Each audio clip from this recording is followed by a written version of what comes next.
Do you like to smack goblins with a comically large hammer? Well, this build is for you. Today we're going to talk about Wulfgar in Dark Alliance, his abilities, his moves, his feats, his attributes, everything you need to make this charging barbarian the best barbarian you can. Let's go. Oh, hey there. Let me know in the comments below what character build you would like to see next. And if you're going to enjoy this video, be sure you hit that big red subscribe button. Let's go.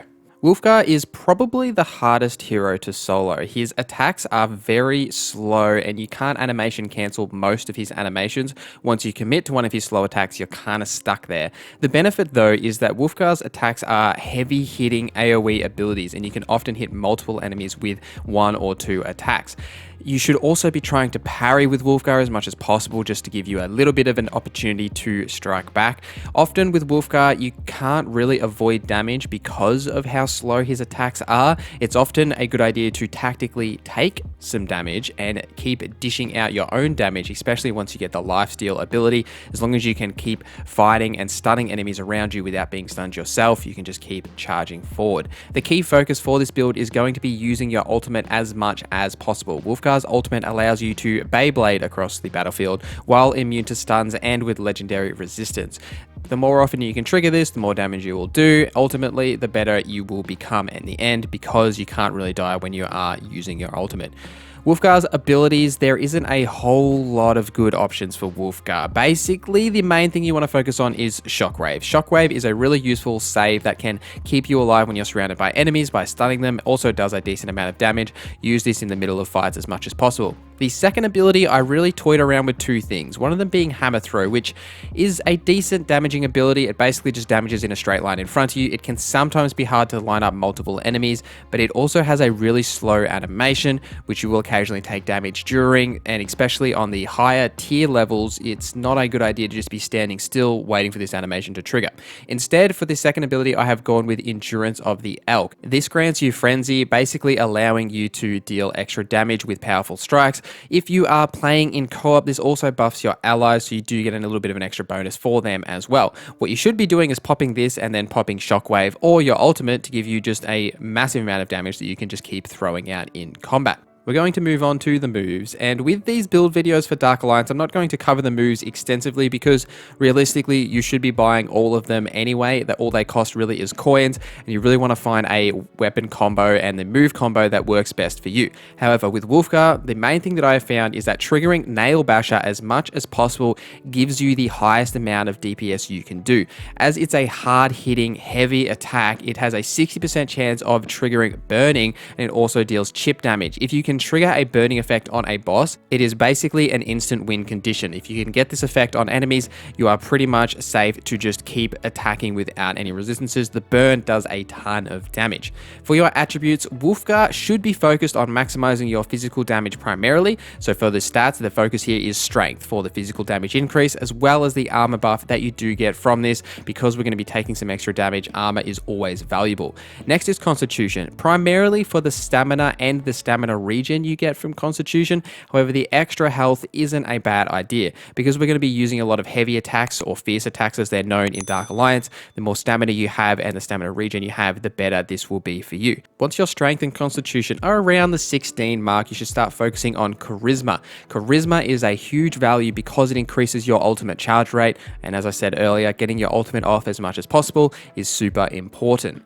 Next, for your feats. For your feats, we should be focusing on the wolf and the elk line. The wolf is the offensive tree and the elk is the defensive tree because we want to deal as much damage as possible while also keeping some of our resistances so we can keep swinging is why we're focusing on these two lines. For the wolf tree, grab everything in this line. However, some highlights is Reckless Abandon for a 25% increase to physical damage during your ultimate, and Fury of the Tempest, 3% lifesteal on all damage. This is why you are trading some of your damage for extra hits. So you can take a little bit of damage, doesn't really matter because you're going to be keeping swinging and getting some of that health back.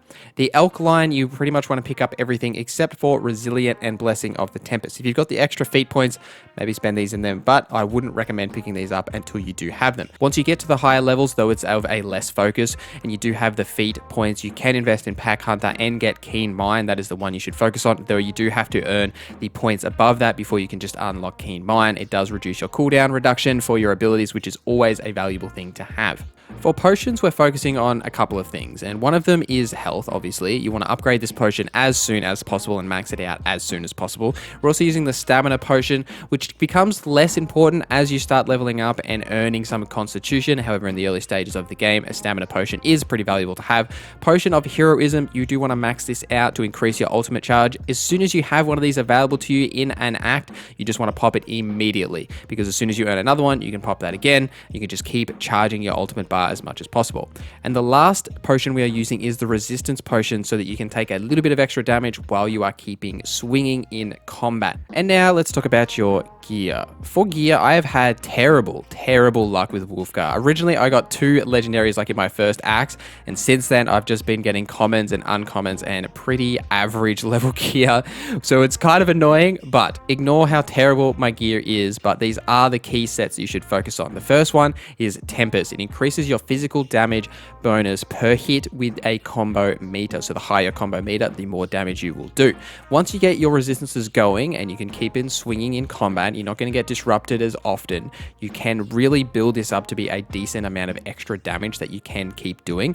And the other option is Blacksmith's Apprentice to reduce the amount of damage taken. I wouldn't invest too much into this, maybe only the first tier, just to get a little bit of extra damage reduction. Now, something that I would like to see change is the Flag Bearer set. The Flag Bearer set may be worth looking into if it does get a significant buff in future patches. A 4% chance, or 8% if you do invest further, a chance for an ultimate fragment to drop after a critical hit is just too low. First, you have to actually get a critical hit, which we do have a low dexterity for this build, and then it's only a 4% chance of an ultimate fragment dropping.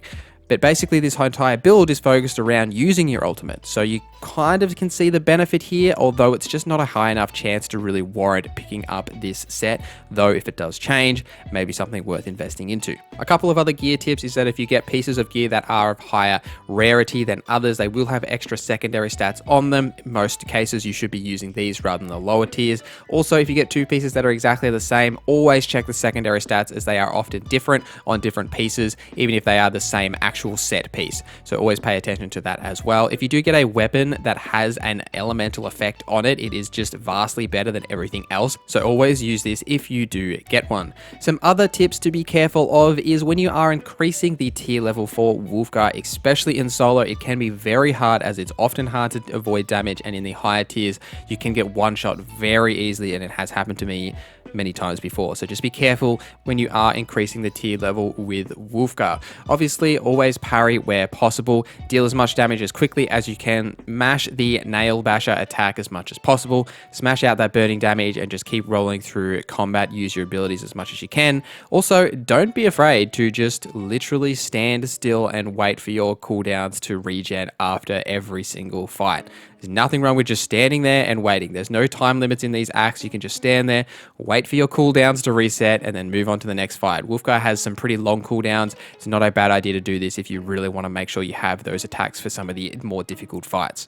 And that is our Wulfgar build, guys. If you want more Dark Alliance content, check out my tips video, which goes through many tips for all of the characters and a great starter kit for this game. Also, please follow me on Twitter, Instagram, and on Twitch, where I stream 2 days a week, Tuesdays and Thursdays, Australian night times. Hope to see you guys there in the next stream.